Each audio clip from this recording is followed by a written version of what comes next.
Lorsque nous entendons le mot sorcellerie, nous pensons généralement à ces histoires de sorcières jetant des sorts dans un chaudron bouillonnant, n'est-ce pas?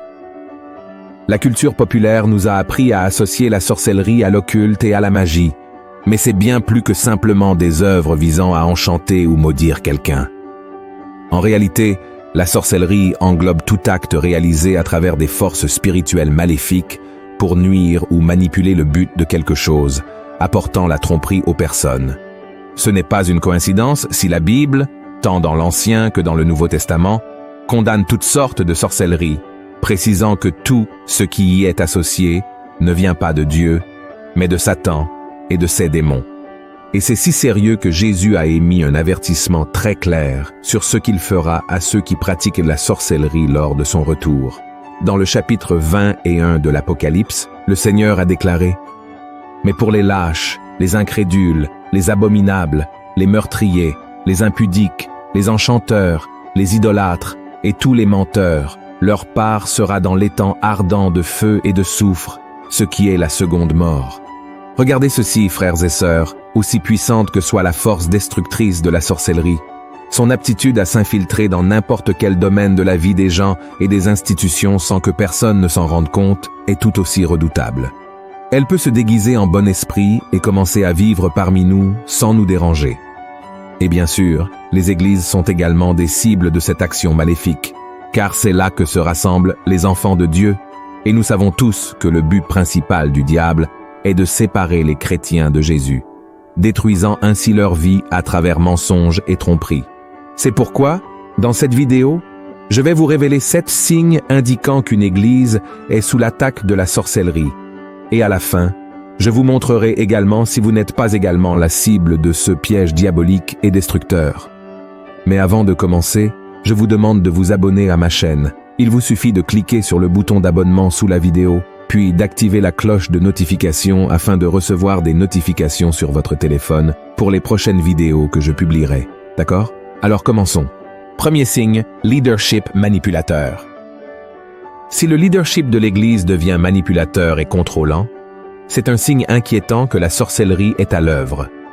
Par exemple, si vous fréquentez une église et que le dirigeant commence à vous menacer en disant que si vous partez, vous serez sous une malédiction, vous pouvez être sûr que quelque chose ne va pas. Cela ne peut pas être le Saint-Esprit parlant à travers ce leader, car l'Église du Seigneur n'est pas un bâtiment.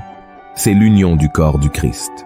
Donc, si votre pasteur ou leader vous maudit pour partir, ou simplement visiter une autre église, c'est de la sorcellerie, car l'un de ces signes est le contrôle, ce qui est très différent de ce que Jésus a enseigné à ses disciples. Regardez ce que dit la Bible. « Frères, vous avez été appelés à la liberté. Seulement ne faites pas de cette liberté un prétexte de vivre selon la chair, mais rendez-vous, par la charité, serviteurs les uns des autres. Nous ne sommes pas nés pour être asservis par qui que ce soit, encore moins par quelqu'un prétendant être un serviteur et porte-parole de Dieu pour son peuple. Et ce n'est pas tout, si la direction affirme avoir le pouvoir de sauver et d'accomplir des miracles, sachez que c'est aussi de la sorcellerie. Combien d'églises avons-nous vues vendant des guérisons et des bénédictions, n'est-ce pas? Ces hommes et femmes profitent de la gentillesse et de l'ignorance des gens pour tromper ceux qui traversent des épreuves et ont besoin d'aide. Donc, si vous avez été témoin de quelque chose comme cela, soyez vigilants et cherchez une autre église, car personne n'a le pouvoir de faire quelque chose pour vous, seulement le Seigneur, et il ne demandera rien en retour, sauf votre louange et votre adoration. D'accord? Le deuxième signe de la sorcellerie est la présence de faux prophètes. Un faux prophète est quelqu'un qui agit ou parle au nom de Dieu, mais rien ne se produit parce que ce n'était pas réellement Dieu qui a envoyé le message. L'aspect le plus délicat d'un faux prophète est qu'il est souvent très convaincant et charismatique. Au sein des églises, les faux prophètes apportent des enseignements déformés, promettant des miracles et le salut en échange d'avantages personnels, sans prêcher sur la nécessité de la repentance et de la sainteté.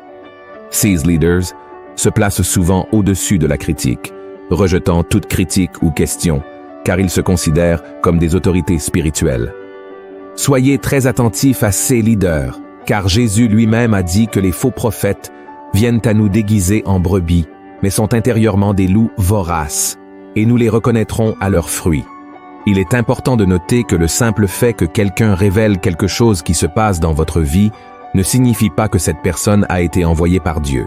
Beaucoup de gens sont utilisés par le diable avec le don de divination parce que l'ennemi est autour de nous et sait ce qui se passe, mais cela n'a rien à voir avec la révélation du Saint-Esprit. Ces individus devinent ce que nous traversons, mais leurs paroles ne construisent rien de positif. Pour discerner si une révélation vient de Dieu, examinez si la personne qui la transmet porte les fruits de l'Esprit, tels que décrits dans Galates, chapitre 5, verset 22. Bien que personne ne soit parfait, si le prophète manque d'amour et d'humilité pour reconnaître ses fautes, quelque chose ne va pas. Supposons que vous ne connaissiez pas cette personne et que vous n'ayez aucune information sur sa vie. Dans ce cas, ce que vous devriez faire est d'examiner la prophétie. Commencez par vous demander si la prophétie est conforme à ce que la Bible enseigne. Par exemple, si quelqu'un dit que vous devriez vous marier avec quelqu'un, mais que vous ou cette personne êtes déjà marié, vous pouvez être sûr que cela ne vient pas de Dieu, car la Bible enseigne que Dieu déteste le divorce. Et l'apôtre Paul a déclaré que même les anges du ciel n'ont pas l'autorité d'aller contre ce qui est écrit dans la parole de Dieu. Si la prophétie contredit les enseignements bibliques, vous pouvez la rejeter immédiatement. De plus, vérifiez si vous ressentez une paix intérieure. Si une parole apporte confusion, peur ou division, soyez assurés qu'elle ne vient pas du Seigneur. Amen. Il est important de souligner que Dieu continue d'utiliser des personnes pour parler à son peuple, et le terme « faux prophète » existe parce qu'il y a aussi des milliers de vrais prophètes utilisés par Dieu. La différence entre les deux réside dans leur message. Le vrai prophète se concentre toujours sur la direction du cœur des gens vers Jésus et la liberté qu'il a accomplie sur la croix, d'accord? Le troisième signe, division et médisance. L'un des moyens les plus rapides de comprendre l'essence d'une église est d'observer comment les membres se traitent les uns les autres. Si vous allez dans une église et que vous remarquez que les gens parlent constamment en mal les uns des autres, critiquent la direction et se plaignent de tout, ce qui concerne cette communauté, vous pouvez être sûr que la sorcellerie est à l'œuvre. Cela devient encore plus inquiétant si les dirigeants y participent également. Si au moins ils dirigèrent l'église avec unité et amour, aidant les membres à surmonter le péché de la médisance, nous pourrions dire que la main de Dieu était sur cet endroit. Cependant, lorsque la direction elle-même crée la division, cela signifie que l'Église a un problème bien plus grave qu'il n'y paraît. Lorsque Satan voit des dirigeants et des membres médire et parler négativement les uns des autres, il se réjouit.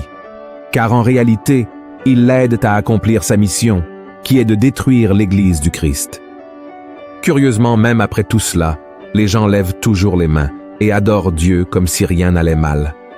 Cependant, le problème ne s'arrête pas là. Malheureusement, de nombreux leaders spirituels profitent de la confiance qu'ils ont des gens pour entendre leurs secrets, puis les répandent à tout le monde.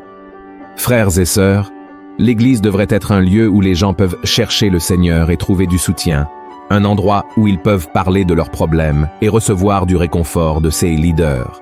Si cela ne se produit pas, c'est parce que l'ennemi est déjà présent en cet endroit.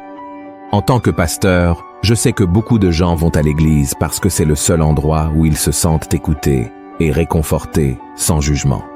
Et l'une des pires choses qu'un leader puisse faire est de profiter de la vulnérabilité de quelqu'un. C'est démoniaque car cela va à l'encontre de tout ce que Jésus enseigne. Le quatrième signe, l'idolâtrie. Si une église propose ou vend un objet pour la protection, la guérison ou la bénédiction à ses membres, sachez qu'elle est sous l'influence de la sorcellerie.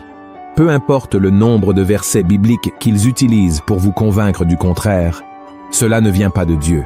Rien ne peut vous sauver et vous bénir, sauf le nom de Jésus, d'accord? J'ai vu de nombreuses dénominations religieuses vendre des huiles, des serviettes, des bouteilles d'eau et même des balais et d'autres objets à des prix exorbitants avec la promesse que cela apportera prospérité et santé, mais il s'agit simplement d'une tromperie de Satan pour emprisonner les gens dans l'idolâtrie. C'est vrai, frères et sœurs. Beaucoup de gens ont une vision déformée de l'idolâtrie, pensant qu'elle est seulement liée au culte d'image, mais ce n'est pas tout à fait ainsi. L'idolâtrie est tout ce qui prend la place de notre foi en Dieu, en Jésus. Et cela ne s'applique pas seulement aux objets. De nombreuses églises sont contaminées par la sorcellerie, car elles idolâtrent leurs dirigeants. c'est-à-dire qu'elles ne adorent pas Jésus, mais ces hommes ou femmes qui prétendent être oints. Cependant, elles ont tort de ne pas conduire les gens à adorer uniquement le Seigneur.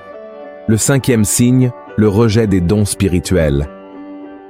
Si vous remarquez que la direction d'une église ignore les membres qui ont reçu des dons spirituels de Dieu, sachez que quelque chose ne va pas. J'ai été témoin de cas où Dieu a commencé à utiliser la vie d'un membre de l'église, bénissant les gens de cette communauté. Cependant, du jour au lendemain, ce frère a été retiré du ministère et n'a plus été invité aux événements de la congrégation. À une autre occasion, j'ai rencontré un couple qui a été expulsé d'une église traditionnelle parce que, pendant le temps de louange, tous deux ont reçu le don des langues ensemble, et le pasteur les a invités à partir et à trouver une autre église. Une véritable église chrétienne encourage les gens à développer leurs dons avec sagesse, ordre et décence, comme l'a enseigné l'apôtre Paul. Elle ne devrait pas simplement tourner le dos aux personnes à cause de la jalousie, de l'envie ou de la religiosité. Le diable est la manifestation du Saint-Esprit dans l'Église et fait donc tout pour causer la discorde et la rivalité parmi les frères. Le 6e signe est l'apostasie. C'est un mot que nous avons beaucoup entendu ces derniers temps, surtout lorsque quelqu'un prêche sur les signes du retour du Christ. Le mot apostasie signifie l'abandon ou la renonciation de la foi en Jésus. Ainsi, lorsque vous entrez dans une église et que vous voyez des gens faire tout à leur façon, sans amour et sans crainte de Dieu, cela signifie que l'ennemi est déjà entré et il est à l'œuvre. Par exemple, il y a de nombreuses églises où leurs dirigeants prétendent servir Dieu, mais ils modifient le contexte de la parole pour leur propre bénéfice, utilisant les dîmes et les offrandes pour des choses non liées à l'œuvre de Dieu. Beaucoup d'entre eux provoquent des scandales en tombant dans des péchés sexuels et plaident même en faveur des mariages homosexuels. En résumé, ils commettent toutes sortes d'erreurs et utilisent l'Église comme un bouclier pour justifier qu'ils sont enfants de Dieu et que le Seigneur les aime tels qu'ils sont. Autant nous sommes véritablement imparfaits, l'Église ne peut pas être un lieu qui embrasse le péché et le traite comme quelque chose de normal. Christ a aimé l'Église pour prendre soin du pécheur en leur montrant le chemin de la repentance et un changement de vie. Amen. Le 7e signe, le manque de vrai culte. Cela est également lié à l'apostasie dont nous venons de parler, mais je voulais séparer ce point dans un sujet exclusif, car de nombreuses églises de nos jours transforment le culte en simplement une performance, un spectacle plein de lumière, de son, d'émotionnalisme, mais dépourvu d'authenticité et de sincérité. C'est le résultat de la sorcellerie, contrairement à ceux que Jésus lui-même a déclaré dans le chapitre 4 de Jean, que seuls ceux qui adorent le Père en esprit et en vérité sont de vrais adorateurs. Je ne sais pas pour vous, mais j'ai vu de nombreuses églises où les membres et les ministres de louange jouent avec le culte, mélangeant l'adoration avec des chansons séculaires, sans se préoccuper de savoir si cela compromet la sainteté de Dieu. Lorsque vous venez dans une telle église, vous remarquez un environnement animé